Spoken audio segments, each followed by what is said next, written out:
Qué gusto que estés conmigo nuevamente en este tu programa Por una Mejor Vida. Pues yo creo que todos en este estado de Texas tenemos dudas sobre preguntas en asesoría legal en este estado de Texas.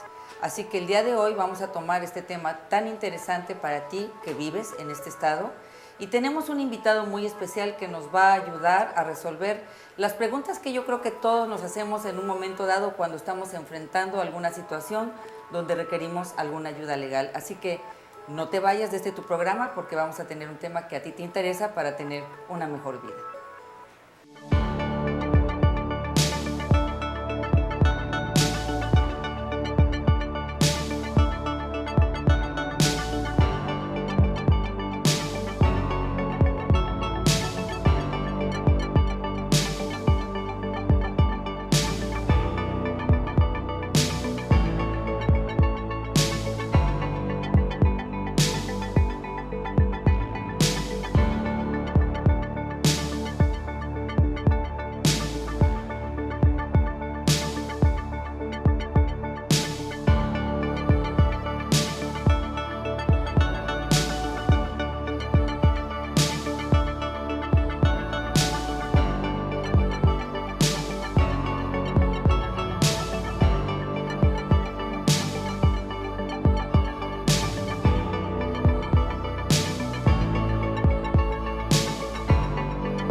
Nuevamente, buenas noches, qué bueno que estamos juntos en tu programa Por una Mejor Vida. Como lo dije hace rato, vamos a tomar un tema verdaderamente de importancia para tu vida. Si tú vives en este estado de Texas, vamos a hablar sobre las dudas sobre asesoría legal en el estado de Texas. Y para eso tenemos el día de hoy al licenciado Manuel Díaz. Gracias, Manuel, por estar con nosotros. El licenciado Manuel Díaz, él tiene un doctorado en Derecho, él se graduó en el 2007, en SMU, y él también fue, tú has sido aceptado en la barra de abogados en Texas en 2007, si no tengo mal entendido, ¿verdad? Correcto, buenas noches y gracias por tenerme aquí. Sí, así es, obtuve mi doctorado en Derecho de la Universidad de SMU en el 2007 y ese mismo año me aceptaron para ejercer como abogado por medio de la barra de abogados de Texas. ¿Esto lleva algún proceso o a quién aceptan como abogado en esta barra? Es un proceso, uno tiene que primero tener o estar a punto de terminar el doctorado en Derecho y de ahí aplica para que pueda tomar el examen de la barra y después es un examen de 3 días en el cual cubre diferentes materias y si uno lo pasa, pues entonces ya tiene la cédula para ejercer como abogado en el estado de Texas. Bueno, pues qué interesante, eso nos da confianza de saber con quién estamos hablando el día de hoy, así que muchísimas gracias, sabemos que eres una persona muy ocupada, Manuel, y pues nos estás dando este tiempo. Pues quisiéramos saber algunos puntos que yo creo que todos los latinos en este estado se preguntan y mi primera pregunta sería, ¿el latino tiene derecho para votar aquí en el estado de Texas? El requisito esencial para poder votar en el país es ser ciudadano. Ese es el primer requisito. Entonces, todas las personas que son ciudadanas americanas tienen el derecho de votar. Ahora, ese derecho se puede ser cancelado por diferentes situaciones, pero ese es el punto principal, que sean ciudadanos en Estados Unidos. Ok. Sí, tengo entendido que según un informe que se dio es que el latino cada vez tiene más importancia y más peso en cuanto a su voto en este país. Por eso yo creo que es una pregunta tan importante, pero también es importante saber quién puede hacerlo independientemente del peso por el poder político o el poder laboral que pueda tener en este lugar. Sí, definitivamente. El poder político se ejerce en grupos de personas cuando hay un número grande de esas personas y que voten. El simple hecho de que haya una grande cantidad de latinos o de hispanos en los Estados Unidos es el primer paso, pero el segundo paso es que voten. Si no votan, entonces esa fuerza política se pierde. Qué interesante, pero también tomaste un punto muy importante, que es tienen que ser ciudadanos. Sí, el requisito principal para poder votar es de que la persona sea ciudadano de los Estados Unidos. Entonces, para las personas que tienen aquí tiempo y que son residentes permanentes legales, esas personas no tienen el derecho a votar. Y si esas personas pueden pedir la solicitud para hacerse ciudadanos, hay muchas ventajas de la ciudadanía, incluyendo el derecho a votar. Así es. Mi pregunta iba enfocada porque tenemos próximas elecciones, el 4 de noviembre, elecciones de medio término. Bueno, pues espero que haya respondido para aquellos que se están preguntando si van a poder votar, pues ya con tu excelente respuesta podemos saber qué hacer. Me gustaría hacer alguna pregunta también sobre otros puntos importantes, sobre dudas que podrían tener en el área legal. ¿Qué pasa para una persona que está trabajando aquí cuando sufre algún accidente en el trabajo? ¿Qué hacer? El primer punto principal que hay que entender es de que todos nosotros tenemos derechos en los Estados Unidos, independientemente de nuestra situación migratoria. Entonces, para la persona que sufre una lesión, ya sea en el trabajo o en un accidente, esas personas tienen el derecho a recuperar por los daños ocasionados, por la pérdida de ingresos y por los daños emocionales. Entonces, independientemente de su situación migratoria. Y lo que siempre recomendamos es de que el primer paso es contactar a un abogado competente en esta área de derecho para que les pueda instruir en los siguientes pasos a tomar. Así es, tomas un punto muy importante porque generalmente creo que una de las dudas para nuestro público que nos está escuchando, nos está viendo, es que piensan que por no tener una cuestión migratoria en orden, si sufren un problema en el trabajo, algún accidente, no tienen derecho o tienen miedo de acudir a algún abogado.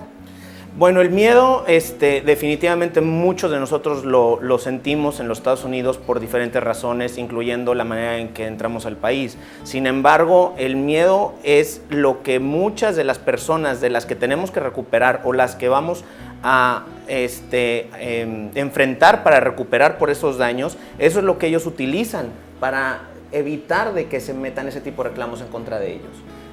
Repito, lo más importante para nuestra comunidad es de que obtengan esa asesoría jurídica muy importante en este tipo de casos para que los puedan instruir en los siguientes pasos, porque sí tienen derechos, pero esos derechos se pueden ceder o se pueden invalidar dependiendo de los siguientes pasos que tomemos después del accidente. Paso número 1, después de un accidente, es contactar a un abogado competente en esa materia para que los pueda guiar. Y también en Estados Unidos hay cierto tipo de compensaciones que se le pueden dar a personas que sufren por accidentes o por muertes que no se dan en nuestro país. Entonces, repetimos, es importante que contacten a un abogado que tenga control de la materia para que los pueda representar. Ahora, ¿hay algún tiempo límite donde ya después, si de ese tiempo tú no denuncias ese accidente, ya no hay nada que hacer o puede pasar tiempo? No, la respuesta es sí. Hay dos tiempos muy importantes en los cuales se tiene que actuar. En cuestión de poder presentar una demanda en contra de alguien para que te paguen, por un accidente son 2 años. Sin embargo, no quiere decir que nos debemos esperar esos 2 años para tomar los primeros pasos. Las acciones que uno toma inmediatamente después del accidente van a ser muy importantes en poder presentar y fortalecer ese caso para poder recuperar. Entonces, paso número 1 es tomar acción inmediata de contratar a un abogado o entrevistar a un abogado en esa área para que los pueda guiar con los siguientes pasos.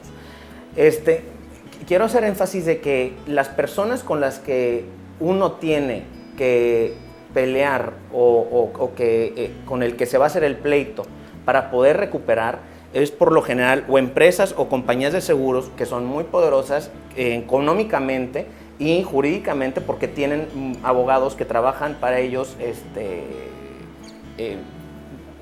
del diario, básicamente, y saben qué pasos ellos tienen que tomar para minimizar sus pérdidas.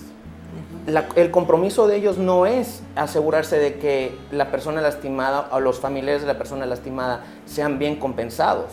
Ellos no tienen ninguna obligación bajo la ley hasta que un juez lo otorga o hasta que esas personas acceden a eso. Por eso es sumamente importante que después de un accidente tomemos el teléfono para hablar con un abogado competente en esa materia, que él nos pueda guiar en los siguientes pasos a tomar. Y uno de los puntos principales es de que nosotros no debemos de firmar nunca ningún documento o acceder a ninguna cosa sin saber exactamente cuáles van a ser las consecuencias de lo que estamos firmando o lo que estamos accediendo. Porque estos derechos que tenemos no son absolutos. Uno los puede ceder como una persona privada. Si uno tiene un accidente y ese accidente le causa un daño permanente a la persona, una invalidez, pero la persona llega a un acuerdo con la compañía de que solamente va a aceptar $1,000 por eso y ahí se acabó, ya no van a hacer nada, una corte va a respetar ese acuerdo. Y muchas veces hemos visto en nuestra práctica que después de un accidente, ya sea un representante de la compañía de seguro, un representante de la compañía, se va a acercar a la persona que sufrió el accidente o a los familiares y les van a pedir que firmen un documento haciéndoles promesas que muchas veces no existen en el documento. Nuestros paisanos o los familiares firman y entonces ya están comprometidos a eso y ya no tienen recursos para poder tomar pasos adelante. ¿Qué hacer? Tengo entendido que en este país hay una ayuda para las personas que no dominan el idioma, personas que el mismo gobierno provee para que puedan ayudarles a entender un documento que no esté en su idioma y que puede ser que por cuestiones de tecnicismo no sepan ni lo que están firmando. ¿Hay este recurso, Manuel? Hay agencias no gubernamentales que rinden diferentes tipos de ayuda social a las personas. Eso puede ser que parte de eso sea traducirles documentos o leerles documentos. Pero aquí no solamente es importante saber qué es lo que dice el documento, sino entender cómo eso va a afectar en el caso. Entonces, en mi opinión, siempre es importante ir con un abogado que pueda no solamente explicar cuáles son los términos del documento que le están presentando, sino las consecuencias de firmar eso, que ese es el punto sumamente importante. Ok, y aquí este punto es una pregunta que creo que vale la pena hacer. ¿Cómo saber que estoy encontrando al abogado adecuado? Porque realmente cuando uno nunca ha tenido que enfrentar algún proceso legal, pues verdaderamente cuando lo tienes que presentar y te enfrentas a esto, te sientas apanicado, no sabes qué hacer. Todo el mundo te puede ofrecer o decir que es la mejor, la persona idónea, pero tú como cliente, ¿cómo saber qué es el abogado que tú necesitas? ¿Qué sería el perfil o cuáles serían los puntos que tú tenías que tener como un checklist para saber qué es el abogado adecuado para defenderte? Claro, pues yo recomiendo enfocar en 3 puntos diferentes. El punto número 1 es qué tipo de experiencia tiene ese abogado en llevar tu asunto. Un punto número 2 es la comunicación que el cliente va a tener con el abogado. Es sumamente importante para el cliente y para el abogado, para poder hacer una buena representación en el asunto, tener una buena comunicación con el cliente. Y una buena comunicación con el cliente no solamente significa de que puedas hablar con él por teléfono, sino que haya esa confianza y esa relación entre cliente y abogado que va a facilitar que se pueda representar bien y hacer todo lo que se necesita en el asunto. Y tercera, y un punto muy importante que en nuestra práctica lo vemos, es de que a la gente le preocupa lo de los honorarios. Entonces, tener un entendimiento muy claro de cuáles van a ser los honorarios del abogado por sus servicios y cuáles van a ser los términos de que se liquiden esos. Entonces, yo sugiero que cualquier persona que esté contratando o entrevistando a un abogado para contratarlo, tenga una respuesta clara a esos 3 puntos y que no solamente se enfoquen en el primer abogado que contactan. La persona que necesita un abogado tiene el derecho a entrevistarse con más de un abogado y yo lo recomiendo en todas las ocasiones. Cuando tú te entrevistas con un abogado, cada entrevista tiene un costo, me imagino, ¿verdad? Eso depende del despacho y depende del abogado. Hay despachos que no cobran la entrevista, hay despachos que cobran todas las entrevistas, entonces eso es uno de los puntos que se deben de aclarar al momento de hacer la cita. También yo creo que se tiene que aclarar el costo total del juicio. Bueno, el costo total del juicio es un punto que no siempre hay certeza sobre él al principio. Hay diferentes estructuras bajo las cuales se cobran los honorarios y las 3 principales es por resultado, o sea, de que la persona no tiene que desembolsar una cantidad de dinero, sino el abogado solamente recupera si el caso es exitoso. La segunda es un monto fijo. una cierta cantidad de dinero que el abogado te va a cobrar por lo que él tenga que hacer. Se predetermina y se puede dividir en diferentes pasos del proceso. Y la tercera, muy común, es de que se cobra por hora. Muchos clientes le tienen un poquito al cobrar por hora porque pierden o sienten que pierden el control sobre los honorarios. Pero cuál sea la manera correcta depende del tipo de asunto y depende de la relación entre cliente y abogado. Por eso es sumamente importante que se hable de eso a la primera consulta y haya un entendido claro entre el cliente y el abogado. Y yo siempre recomiendo que los clientes tengan un contrato por escrito, porque entonces ya queda en concreto cuáles son los términos de ambas partes en esa relación que es sumamente importante. Y nuevamente yo creo que en este punto es importante que tú entiendas lo que estás firmando como un contrato, ¿verdad? Es correcto, y muchas veces te lo pueden explicar ellos. Hay despachos como en el mío, que los contratos los hacemos en inglés y en español. Eso es porque quiero que nuestros clientes tengan toda la certeza de que saben lo que está en ese documento y saben cuál es el compromiso. Tal vez es un poco radical mi pregunta, pero ¿qué pasa en el caso de deceso, de muerte? Bueno, hay diferentes... Porque realmente es muy alto, fíjate, yo tengo una estadística donde dice que en extranjeros hubo 824 muertes en el año pasado. En el estado de California 145, en Texas 104, en Florida 86, en Nueva York 71. Esto forma el 59% de una población latina y de esa población latina el 39% fueron mexicanos. Así que estamos hablando de un número muy grande o un porcentaje muy grande de gente que tal vez no sabe qué hacer. En el caso de deceso, está enfrentando el dolor de la muerte de la persona y al mismo tiempo qué hacer, ¿verdad? Sí, un punto importante que aclarar es de que tengo entendido de que estas son estadísticas de casos donde la persona murió porque estuvo en el trabajo o fue un accidente. Así es. No fue por una muerte natural. No, fue por laboral. En el caso de que una persona muere por negligencia de ya sea el patrón o de otra persona, la familia del ser que falleció tiene el derecho de obtener una compensación monetaria por la pérdida que han sufrido. Obviamente este tipo de casos son sumamente delicados porque la familia, lo último que está pensando la mayor parte del tiempo cuando pasa esta situación es en cuál va a ser el beneficio económico de esto, porque están pasando por esa situación, el dolor tan fuerte que están sufriendo. Sin embargo, lo que es importante mantener en mente es de que se necesitan tomar los pasos inmediatos para proteger el futuro de esa familia más adelante. En muchos de los casos que nosotros hemos estado involucrados, la persona que fallece es la persona que es el responsable por mantener a la familia. El proveedor. Por eso es importante que se tomen los pasos necesarios para asegurar que se va a hacer un caso fuerte y proteger la información y los derechos de la persona, de los familiares en este caso, desde un principio. Entonces, lo más pronto que se pueda, los familiares que se comuniquen con un abogado que se especialista en este tipo de área para que ellos puedan empezar a ayudarlos en el proceso.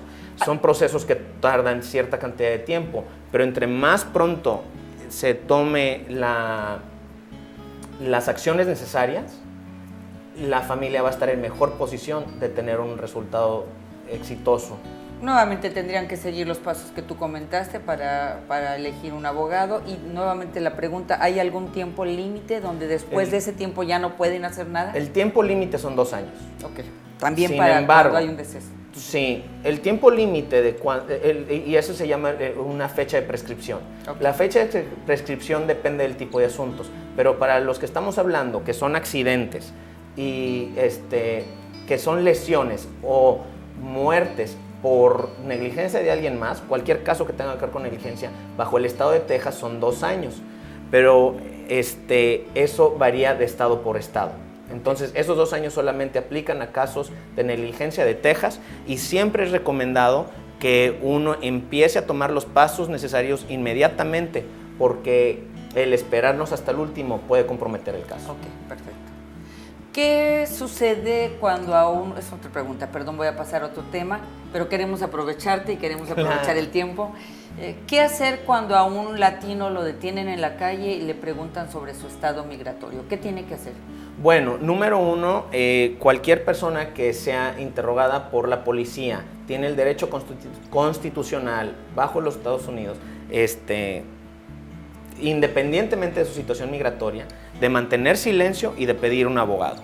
Ahora, es muy importante. No tiene que contestar nada. Nunca tiene que contestar nada. Siempre pueden mantener silencio y pedir un abogado.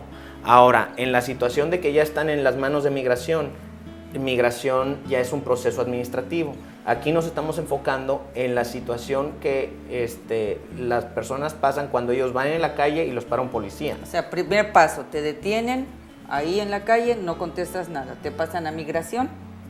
Y ahí migración ya va a iniciar sus procesos. El proceso de migración es administrativo y es con el fin de si te puedes quedar en el país o te pueden retirar del país. El proceso penal es algo muy diferente del cual estamos hablando ahorita. Ese es cuando el Estado está haciendo una investigación para posiblemente acusarte de violar una ley penal que puede tener una consecuencia de multa o de cárcel. En ese tipo de casos, independientemente de la situación migratoria, todos tenemos el derecho a mantener silencio y tenemos el derecho a pedir un abogado.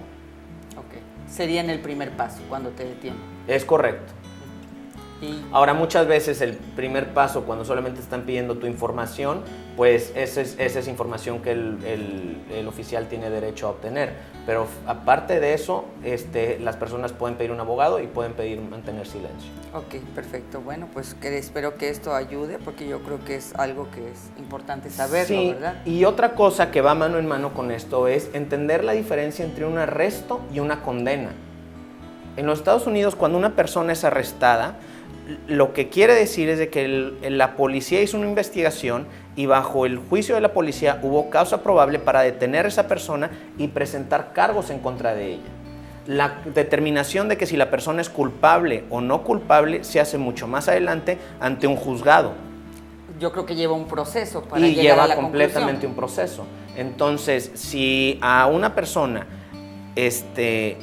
llegan a hacerle una investigación, recomendamos mantener silencio, pedir un abogado. Si lo llegan a arrestar en ese punto, pedimos involucrar al abogado para que el abogado pueda preparar y defender el caso. Aquí el punto importante es, un arresto no quiere decir que seas culpable. Un arresto no es lo mismo que una condena. Ok, eso es importante. Y hablando, Sumamente. bueno, ya de arresto, ¿qué es un DWI? Un DWI es una acusación de... el Estado está acusando a una persona de estar manejando mientras estaba intoxicado o embriagado. ¿Y qué sucede cuando sucede esto? Este es uno de los delitos más comunes que se ven en el estado de Texas y que aplican a gente de todo tipo de antecedentes, todo tipo de profesiones, y es sumamente común. Normalmente cuando estamos hablando de derecho penal siempre pensamos en gente que comete violaciones penales graves, de conspiración, de asesinato, etcétera, y uno tiene la idea de que pues una persona de una familia normal que trabaja nunca va a tocar ese tipo de asuntos. Esta es la excepción a eso. Este tipo de delito, bueno, el estado de Texas ha determinado de que una persona que está manejando en vía pública mientras está intoxicado comete el delito de un DWI, que es, las palabras son driving while intoxicated.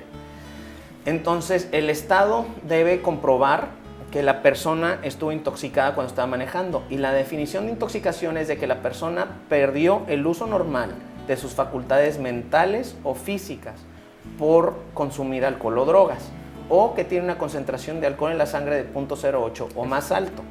El caso común de un DWI es que la persona va manejando, la paran, le empiezan a hacer una serie de preguntas, le piden una prueba de aliento o de alcohol, la arrestan y después tenemos esa acusación en la corte. Este tipo de caso es, me estoy yendo a lo que comentábamos antes, si ellos no dan ningún tipo de evidencia que se pueda usar en contra de ellos, entonces podemos ganar el caso. Lo que recomendamos es no acceder a ninguna prueba, no dar prueba de alcohol o de sangre, mantener silencio y pedir al abogado. ¿Se puede negar a hacer la prueba? Siempre. Una persona se puede negar y ya, si el Estado tiene un orden de cateo, entonces la persona tiene que ceder. Pero inicialmente la persona tiene el derecho a rehusar tomar ese examen. Bueno, pues quisiera tomar los últimos minutos, el tiempo se nos está yendo volando, pero quiero tomar un tema que creo que es sumamente importante porque la violencia intrafamiliar existe en todo el mundo y en el estado de Texas no es la excepción. Y vemos que la población latina es una de las poblaciones con mayor incidencia de violencia intrafamiliar. ¿Qué podrías decirnos? ¿Qué se entiende bajo los términos legales como violencia intrafamiliar? Violencia intrafamiliar principalmente incluye un contacto físico indebido entre dos personas que tienen una relación de afinidad o de sangre, que son relacionadas padre, madre, hijo, etc. Sí, porque siempre pensamos que nada más esposo o esposa. Entonces no, esto aplica a cualquier persona que sea relacionada por sangre y extiende ese límite de marido y mujer. Este tipo de casos presenta dos áreas diferentes. Una es el derecho penal, de cual hemos estado hablando, y la otra es muchas veces el derecho familiar, de qué es lo que va a pasar con cuestión de los hijos y de la relación del matrimonio después. Y este tipo de casos se presentan por dos partes, la persona que ha sufrido y la persona que es acusada de haber cometido este delito. Para la persona que es acusada de haber cometido este delito aplica todo lo que hemos mencionado antes, entonces no lo estoy cubriendo por nuestro tiempo. En cuestión de las víctimas tienen muchos derechos en los Estados Unidos cuando sufren este tipo de delitos. Lo que siempre recomendamos es de que marquen al 911, marquen 911. Que marquen al 911, que archiven una denuncia en contra de la persona y ahí les van a asignar un consejero que les puede dar instrucciones en los siguientes pasos que pueden tomar. Hay varias agencias que no son del gobierno que ofrecen ayudas para personas que han sufrido de esto. Aquí es muy importante aclarar que no importa tu estado migratorio, tú puedes denunciar una violencia intrafamiliar porque muchas veces por cuestiones de estado migratorio o porque no se tiene trabajo o porque no hay familiares aquí en Texas, les da miedo a la víctima denunciar. Sí, y entonces aquí el punto principal es de que la ayuda existe y hay maneras de que las víctimas de este tipo de delitos obtengan un beneficio, una ayuda para poder salir de ese tipo de situación. Así es, bueno, pues hay muchísimo más por hablar y yo creo que tendremos algún segundo programa. Y bueno, pues este es tu programa por una mejor vida. No estamos de ninguna manera tratando de motivar a desobedecer nuestras autoridades, pues la palabra nos dice que toda ley es puesta por Dios, pero las leyes nos dan protección, así como también reglas. Así que esperamos que tú tengas una mejor vida. Buenas noches. Gracias por estar con nosotros.